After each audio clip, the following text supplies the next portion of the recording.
So today's story and this video that I'm making this year is a lot different from last year. Last year was a lot of happy, a lot of fun. That's just my personality. But to this year was a whole nother experience. And I would like to explain that for two reasons. One, last year I came in as a high. It was my first year in the academy. We were growing our business. Things were going great. I was stumbling over my feet trying to keep up.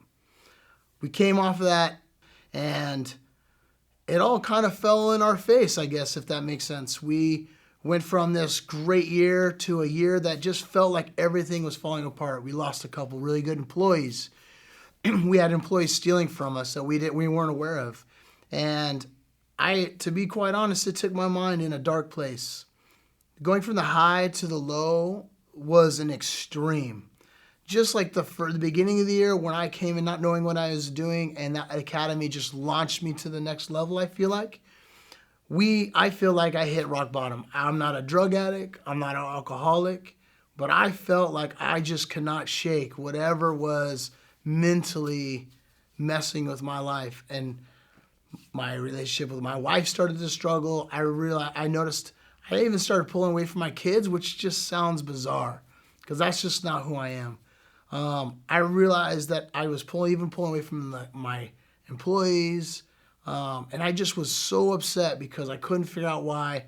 I felt like everybody was turning in on me.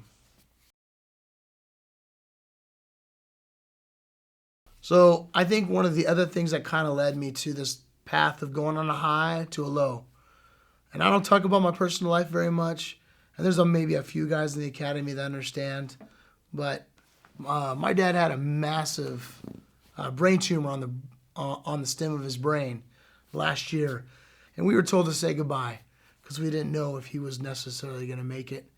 And I am super close to my dad.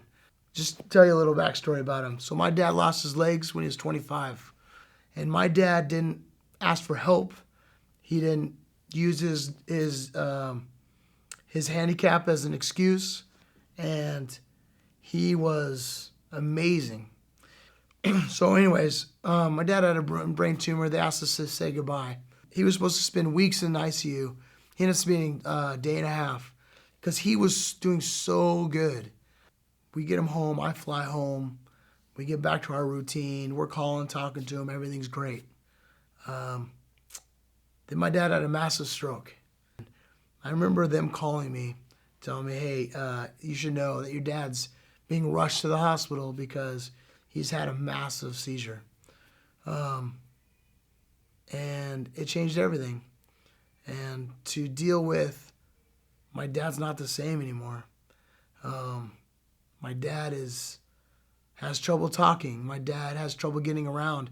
Going from a super independent guy to somebody who's dependent on everybody has been really hard mentally to see my dad essentially get old and get extremely old. So I think that is partially what has led me to having such a difficult time this year is my dad.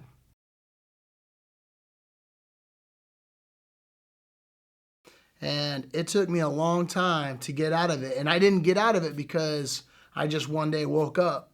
I got out of it because I reached out to people in the academy and probably reached out to them a little late. And I reached out to Jonathan and I tried to figure out why my mind wasn't right. Why did I think that everything was going bad? And the reality of it is that I had become my worst critic and I had become my worst enemy because I took all the negative and just kept compounding it. And I think the turning point for me is that I had a cousin who decided to get married, and he decided to get married in Ireland. Now, we've had this business, this is our 4th year, and we've never been on a vacation.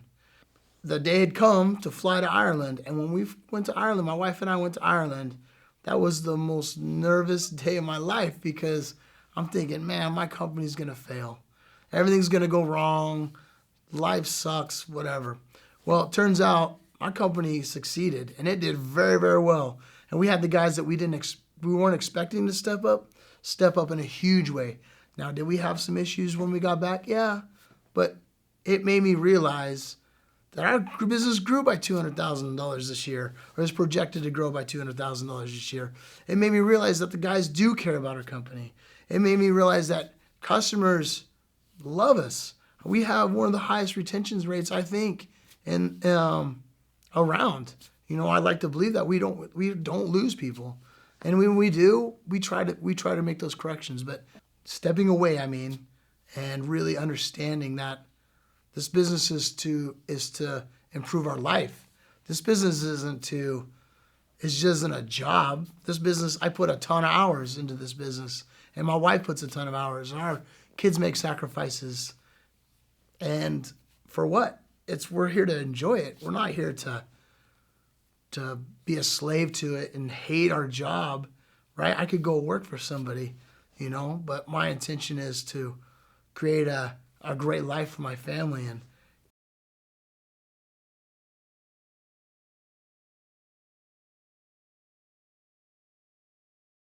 so something that we were able to accomplish this year versus last year, there's a couple things. One, we were able to go on our first trip, which was amazing, and it really emphasized on why we have a business.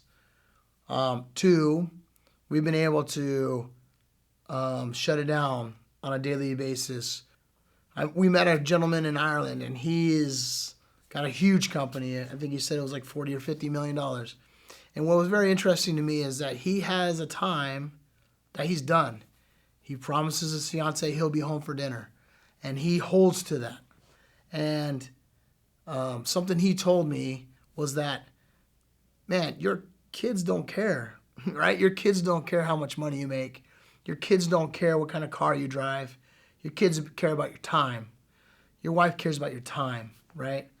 And we are really trying to take that to heart. My wife and I have really tried hard to shut it down, and shut it down for so we can really focus on our kids during their sports, their football, their dance, and our oldest daughter going to U of A. It's given us an opportunity to really focus on them.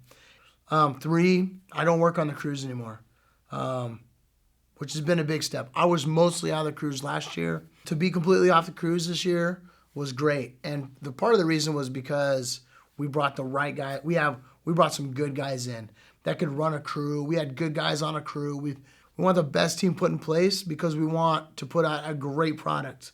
And we need great guys to put out a great product. And we need leaders, and we want leaders. And we thank guys all the time. But that's been able me to take myself off the crew. As far as financially saving our money and truly knowing where our money was going, last year I had a decent idea, but I might as well be throwing money out the window because we had read a book at the end of last year, and I believe it was Profit First. And we contacted the author of Profit First, and they put us in contact with a lady named Lori. So we reached out to Lori and said, Lori, we need help with our books. We need to become better and have a better understanding where our money is going. Well, I had no idea what I was about to get myself into, to be quite honest with you. So we signed up with Lori. I love Lori, but Lori was like my worst nightmare because, man, if I took $5 and I spent it at Starbucks, I was getting an email or a phone call asking me what I was doing and to knock it off. That was the push I needed because, man, I did not like to piss Lori off.